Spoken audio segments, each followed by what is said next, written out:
నేను online బెట్టింగ్స్కి online గేమ్స్కి addict అయ్యాను. వాటిలో నుంచి నేను ఎలా బయటకు రావాలి అనేది ప్రశ్న. ఎడిక్షన్స్ ఏమున్నా కూడా చాలా మంది ఏమనుకుంటారంటే, నేను తాగుడికి బానిస, మానేసి ప్రభు దగ్గర రావాలి. నేను సిగరెట్కి బానిస, మానేసి ప్రభు దగ్గర రావాలి.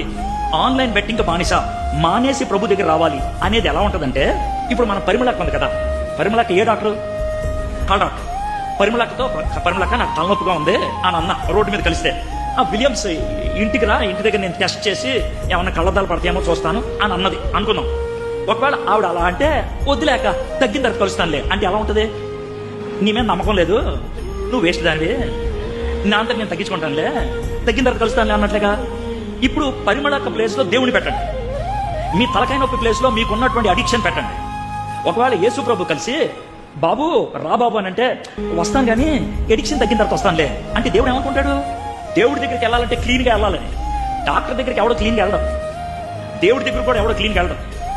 గుర్తుపెట్టుకోండి, దేవుడి దగ్గరికి ఎప్పుడు ఎవడో క్లీన్గా వెళ్ళడం. ఒకవేళ నేను మురిగంట్లో పడిపోయాను, మురిగొంట్లో వాళ్ళకి దెబ్బలు తగిలి, ఎవడైనా సరే హాస్పిటల్ తీసుకెళ్తాడా, బాత్రూమ్ తీసుకెళ్ళి స్నానం చేపిస్తాడా? హాస్పిటల్కి మురికి బట్టలతో ఒక అబ్బాయిని తీసుకెళ్ళగలిగితే, మురికి హృదయంతో ఏసీ దగ్గరికి వెళ్తానికి ప్రాబ్లం ఏంటి?